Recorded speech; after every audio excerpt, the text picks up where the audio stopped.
As we know, like we are doing kind of CCNA, Cisco, right, Certified Network Associate program, where Mhm. the major program or major module is going to be in routing. What we have done starting is routing. Okay, so now after routing, we are going to move switching because we have two devices in your network internally. To pass your data from your internal network to other network, it has to pass through switch, then router, as we have seen most of the times in topology. So now, is it possible or is it configurable? A switch can be configured, switch can be managed, or switch need to be managed, or switch need to be configured. Is it compulsory or is needed? So today class we are going to see on switching. Okay, so what we have done in router, how to take a backup and how to restore, how to update your iOS, right? So here now we are going to see about switches. Now in a switches, we'll talk about what is switch and what is hub, or what is router, what is switch. So we need to have some differentiate between hub and switch, router versus switch. Then we can talk about more on types of switch, manageable and manageable switch. Then you need to understand the hierarchy of Cisco switches, the core, distribution, and access layer.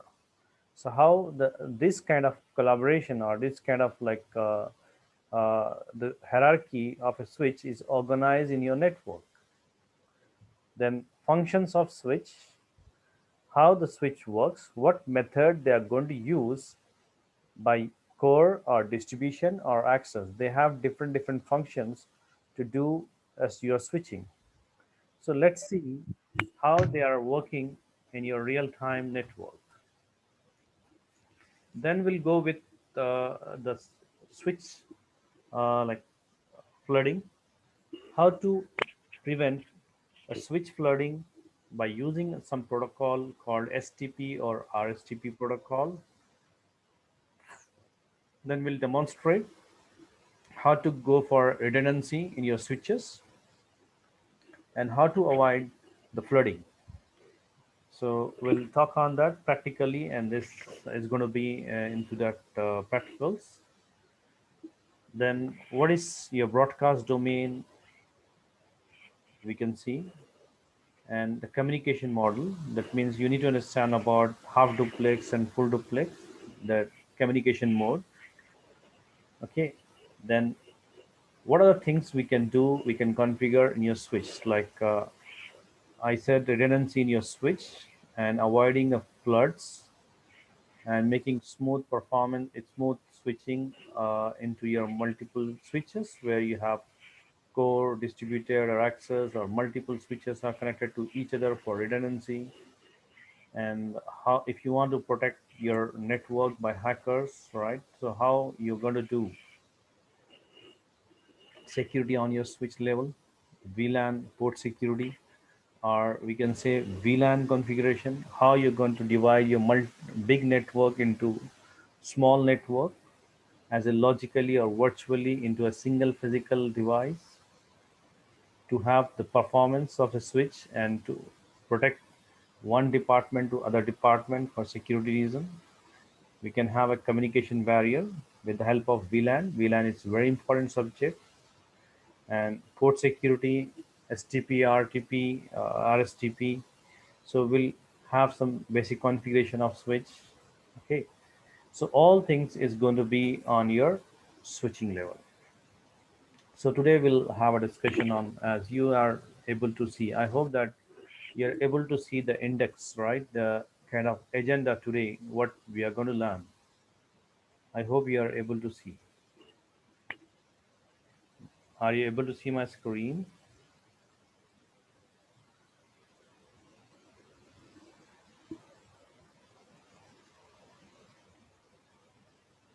Is it okay? So I can continue. Confirm me. Is it okay? Are you able to see my screen?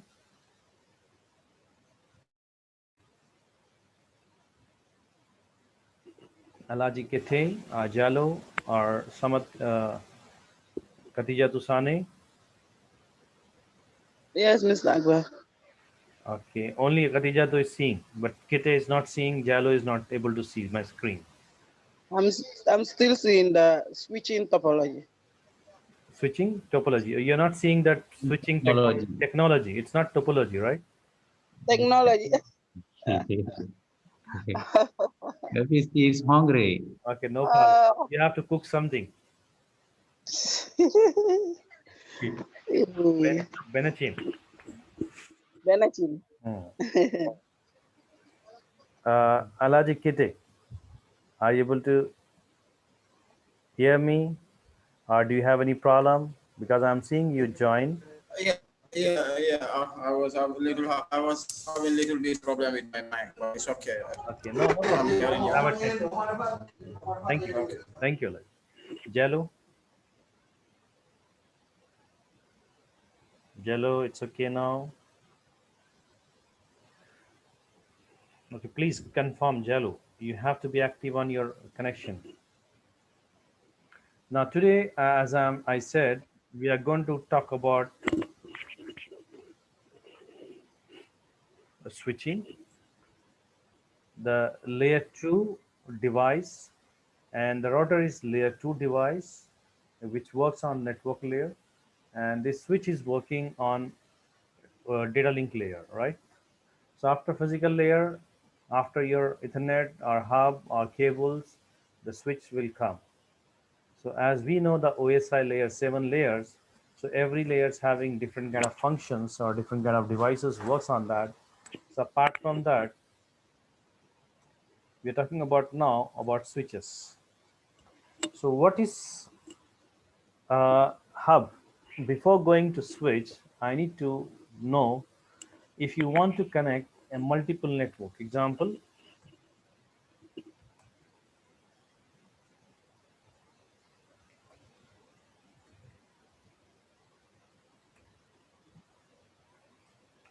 I have system 1,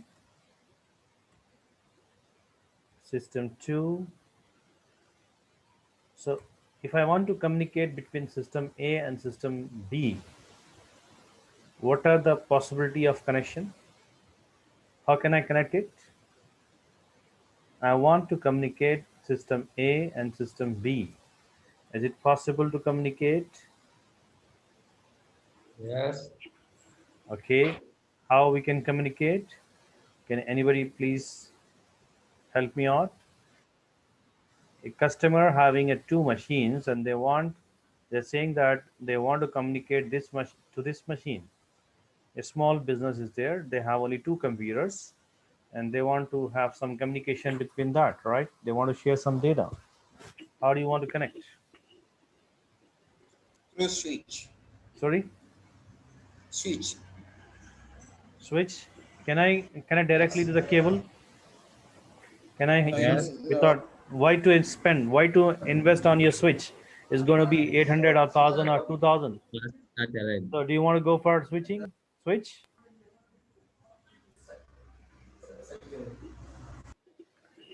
Then you can connect peer to peer. Peer to peer. It's a straight cable or cross cable? It's a straight cable or cross cable you use to connect your machine to Cross cable. cross cable. Good. Because similar devices. Okay. Okay. Now, without purchasing a hub or switch, I can directly go for the system to system with a cable, right? Why to purchase all those things? Because I have only 2 machines. Now, take example of different case. Now, I got different machines here. Example, I got multiple machines.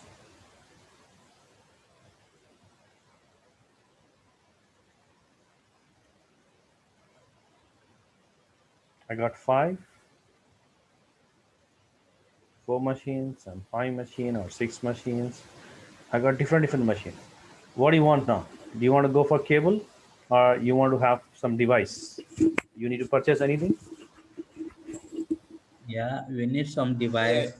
So medium for communication. Okay, I want to have a kind of central device, right? A connection which can allow multiple devices to be connected in a single place, to have a network, to have a communication channel between them. So we have a device in the market we can purchase. This is called what? Hub. Earlier we used to have hub. Right now we have extension version, the enhanced version of the hub we call as what? Switch. Okay, but basically the physically, if you see that hub or switch, it's look like similar. You see in that photo, like in the like on a PPT. I hope you have seen this. This is basically what? It's a hub. And if you see the switch also, it will look like the same thing. A small box with a multiple RJ45 port. This is one port number one, port number two, port number three, four, five, six, seven, eight port. That means the capacity of 8 devices can be connected to this hub. So now what I want is,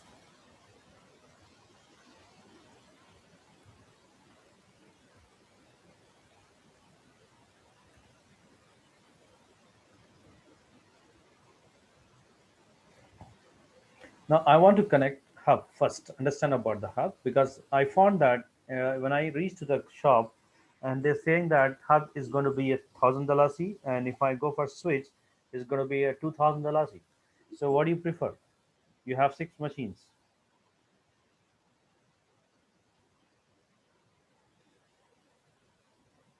You have 6 machine and you want to go for only connection. You want to have a communication.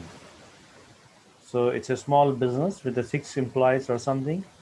So here I'm going to use hub device. Okay,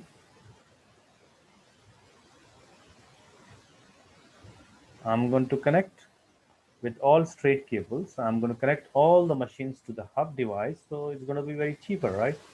So I can have this switch that is only just connection, right? So hub cannot memorize, cannot maintain a table. It's not an intelligent device. It was not an intelligent device. That means now hub become like switch, right? So now what's the problem?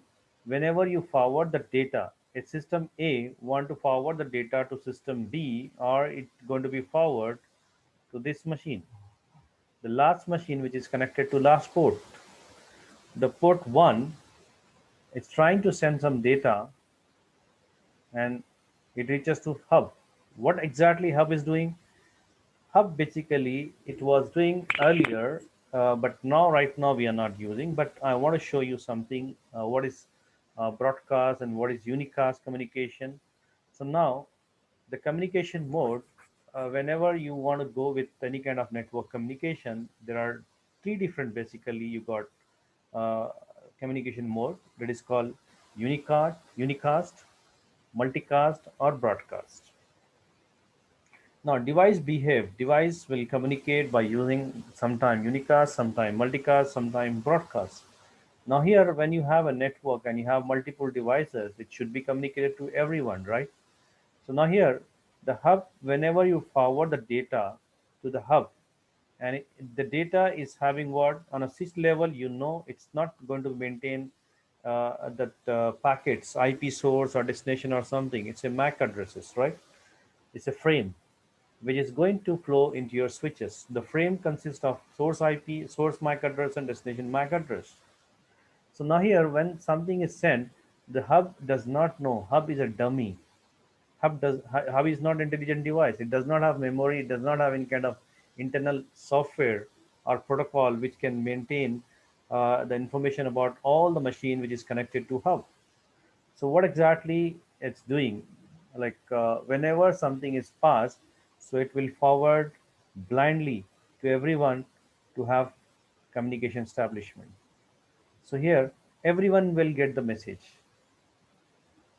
So everyone see and everyone say that here, oh, I'm sorry, like this is not my data, this is not my data, this is not my data. But the last machine says, oh, this is my data because it consists of the MAC address which is matching to me. Oh, take it. So everyone is disturbing, number one. And second one is like it's consuming the bandwidth of every channel. That means every port is going to be 10 Mbps, example.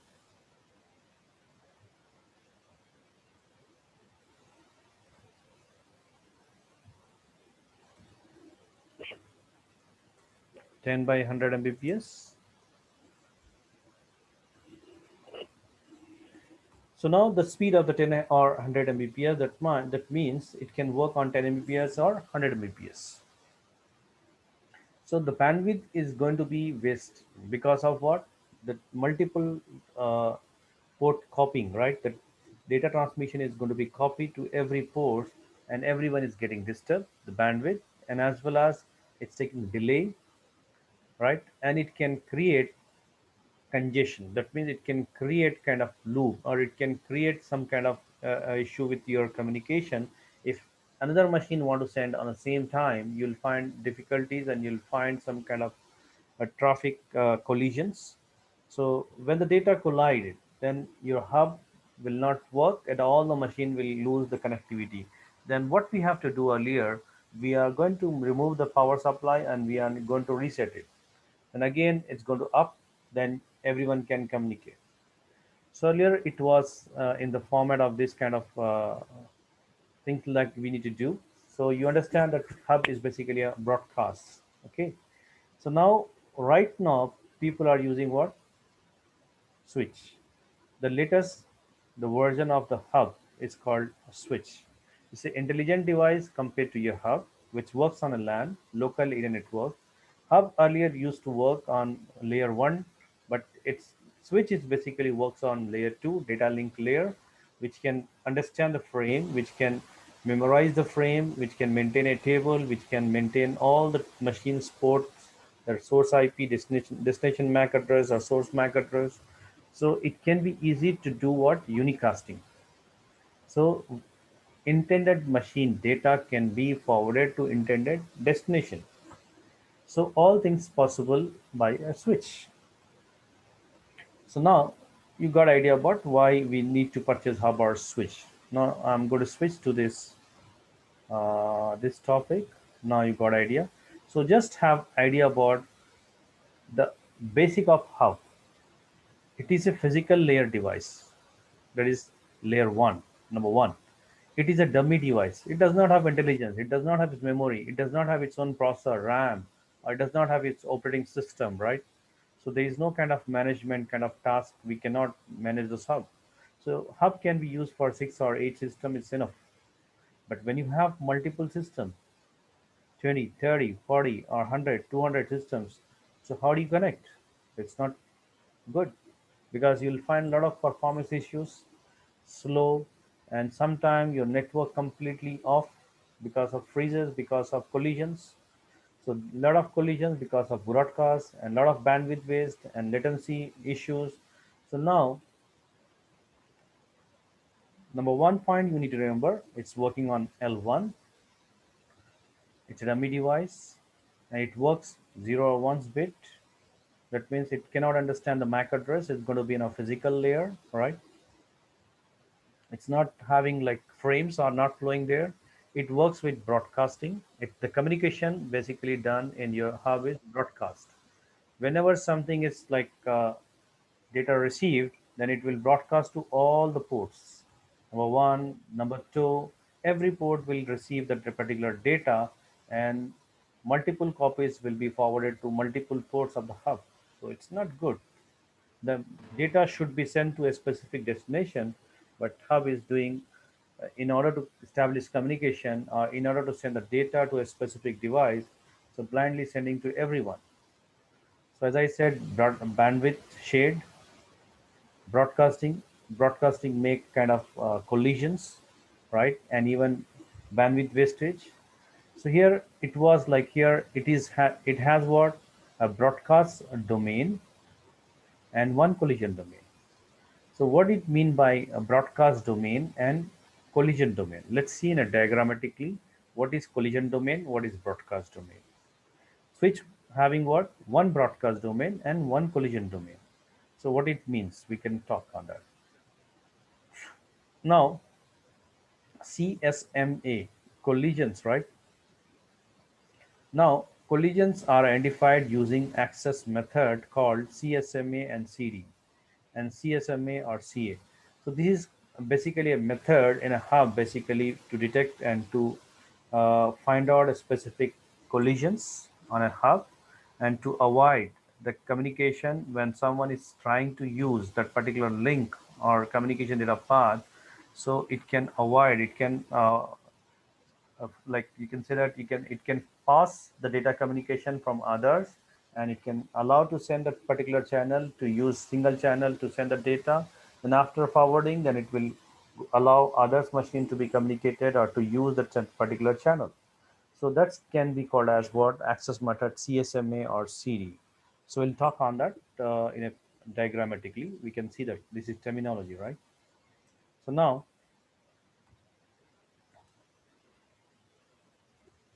moving forward, because hub is not no more, we are not using in a market, it's outdated device. Now we are using what? A switch. So switch works on what? You can see here, layer 2. It uses a frame, it can read the frame. It is an intelligent device because it has its own operating system, it has its own like CPU, RAM, right? And it works with physical addresses, that means MAC addresses. It works with fixed bandwidth. That means the bandwidth is not going to be shared. Example, this switch is working on what? 100 Mbps or 1 Gbps, or it can be 10 Gbps. So whatever the transmission bandwidth is available to this switch, okay, the capacity of the throughput of your switch on a single port, it's not going to be shared, it's going to be fixed. Every port will have their own bandwidth, and whenever the data is sent, so it will not be shared to other people's, right? So it's going to be unicast, fixed bandwidth, and it works with flooding and unicast. That means it basically switch does what? Unicast. Whenever the communication happen, whenever sometime first time if someone is sending the data, it will try to it try to do what? It try to update that particular, it try to check that MAC address table of the switch maintains a table, MAC address table, which having the port, physical port of a switch, and the source MAC address and destination MAC address. The machines are connected, which machines are connected. So switch will maintain, so it will update that particular table. Then whenever the data is updated, whenever the data is available, the source and destination MAC address, so switch can easily map from one system to other system without disturbing to whole network. So that is called unicast, one-to-one communication, one-to-one communication. So switch works on unicast, okay. But if anything is not available in the table, that means I'm sending the data to someone which is residing on other switch. I have a 2 or 3 switches or 4 switches interconnected to each other. Now user want to send the data to a machine which is connected to a switch 2 or switch 3 or switch 4. Okay, so we have a huge network of 200 machines or 300 machines. Now I want to have communication. So from switch 1, that means switch 1, a user want to connect, user want to send a data to switch 3 or switch 4. So the switch will not have the all the data. That means they'll not have neighbor information, they'll not maintain in the MAC table their neighbor information. So what happened, whenever you send a data, whenever a system send a data to a specific switch, if it is not finding in its MAC table, it will broadcast. As I said, it's a unicast device, but earlier hub was a broadcast. But now I'm saying switch can be a broadcast device, it can be unicast. But initially it does an unicasting method.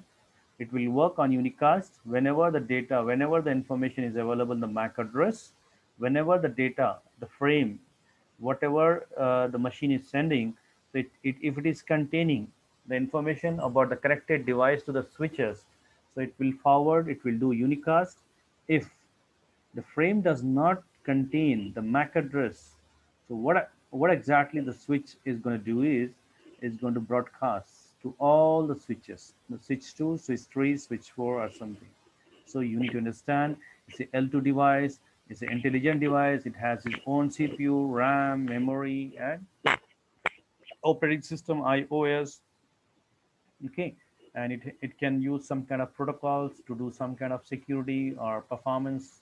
Okay, uh, management. And what we can do is we have a bandwidth management here. We can do fixed bandwidth. We can have a fixed bandwidth to every port. The bandwidth will not be shared. That means the performance is going to be better than your hub. And the communication method is used as unicast. Okay, and if not found, it's going to do broadcast. It has one broadcast domain and number of collision domain. So we are going to understand what is collision domain. Collision domain means that port, number of port. You know that switch or hub is made up of what? Multiple Ethernet ports, RJ45. So if I have a 16 port switch, that means every switch port acting as a collision domain. That means 16 collision domain will be created, individual domain. If something happened to that particular port, so that port will be affected and it will be having some kind of issues. But that means all machines, all ports will not be affected with a collision of data, the bad data. So that's why we call as number of collision domains available in a switch, depending on the number of ports. So, but broadcast domain means a broadcast, single broadcast means a broadcast domain. You can have what? One broadcast domain. That means the data can be forwarded. That means all the ports can be called as what? One broadcast domain. So it can send to multiple devices. Now here, it uses a kind of application like intelligence, application specific integration circuit, that is ASIC. ASIC is a specific application into that switch. Okay, application specific integrated circuit. So here it has its own kind of circuit where it's going to manage all the bandwidth. It's going to give you kind of like MAC address table maintenance, and everything will be maintained in your switch. So you got some idea about what exactly hub and switch, and it's maintained what? MAC address table. Now let's move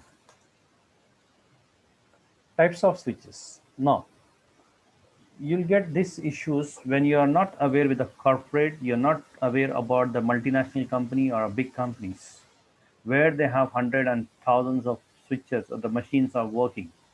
So then you will find difficulties. You'll find some kind of problems, troubleshooting, right? Performance issues, sometimes network down. So mostly you'll find because of what? The switch, what you have connected, what you have not properly like opted for your network.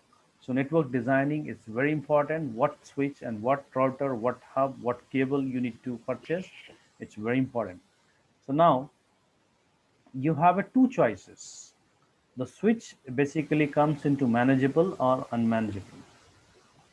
So manageable and manageable.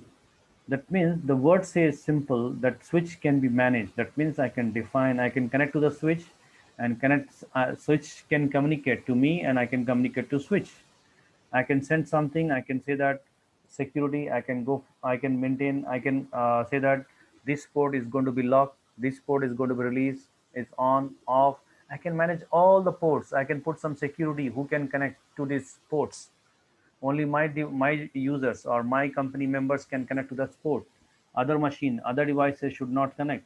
So all the security and performance related things can be maintained into switch, can be manageable. So that's why a switch which is having this kind of interaction, which can provide this kind of facility, that is called manageable switch.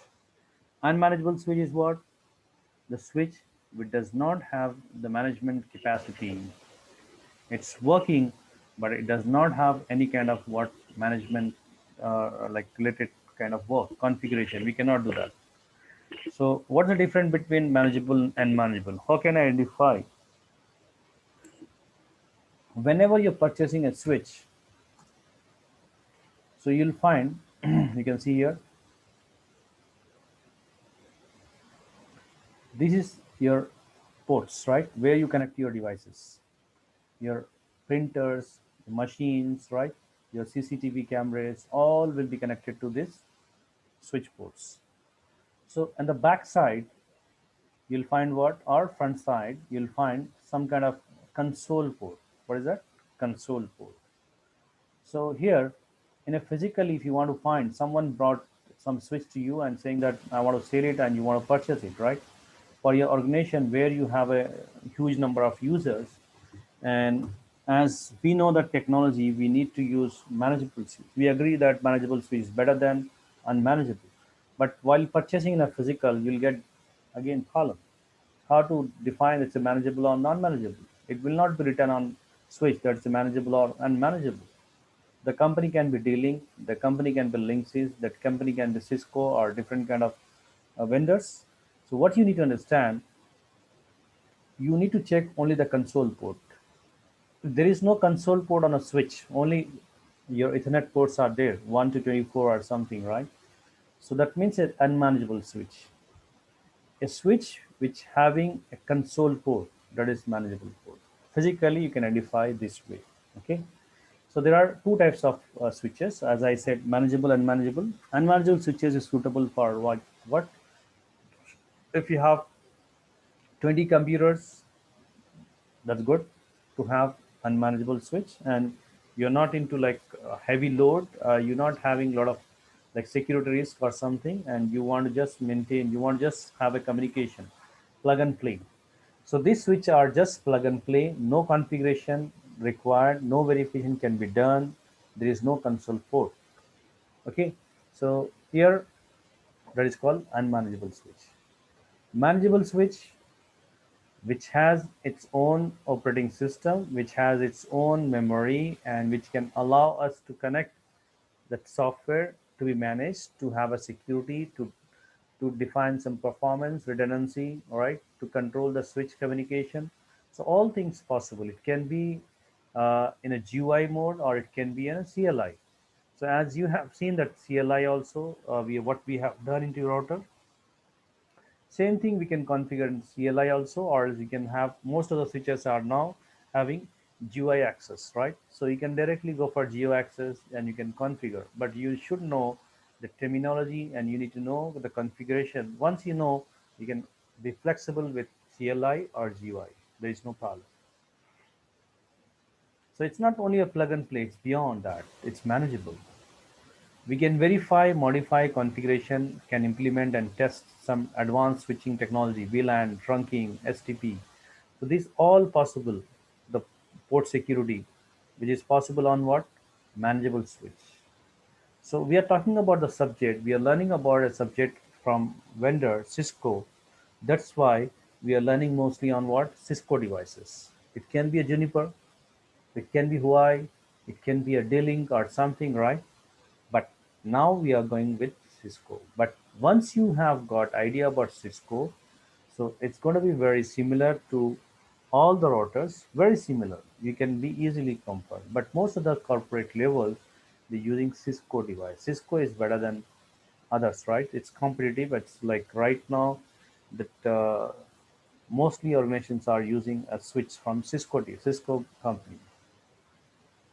So I hope you got idea about manageable and manageable switch, what exactly we need to purchase in what situation, where you have huge users, that means you have number of users, 100 and 200 and something thousands, then you need a manageable switch because you'll find a lot of issues about your looping. Unmanageable switch cannot be controlled by you by like what exactly the broadcast looping. As I said, explain already, like in my previous class, what is loop into your switch and what exactly switch works. how exactly switch works, right? So that's going to be a problem into your unmanageable, but manageable switch can be easily optimized, control, security, performance, loops, and everything can be controlled by doing some kind of commands, right? Configuration. So we'll see that definitely how to configure and how to work with your switches. Okay. Now, after switch, like you understand about the difference between hub and switch. Now you can talk about what types of switches. As I said, on a manageable switch, an IP address can be assigned and can be configured, right? Can be made, has a console port. Unmanageable means unmanageable switch does not have console port. It cannot be managed. It does not have any kind of operating system. Okay, it does not have its own kind of NVRAM or RAM. Okay, no flash. But manageable switch will have all NVRAM, flash, CPU. Okay, it's having its own operating system, and it has own management port. So where you can configure, you can manage. Cisco hierarchical model. Now, after managing and manage, we need to understand, okay, I selected manageable switches for my organization where I want that communication should be very smooth without any kind of interruption. I want performance will be good. Performance should be good. It's my responsibility as a network engineer. I should maintain that everyone should happy while communicating, right? There should not be any kind of freezing. It should not be having some kind of trouble while transferring data from one machine to other machine. So I need to care about that. I need to care about the security also. So here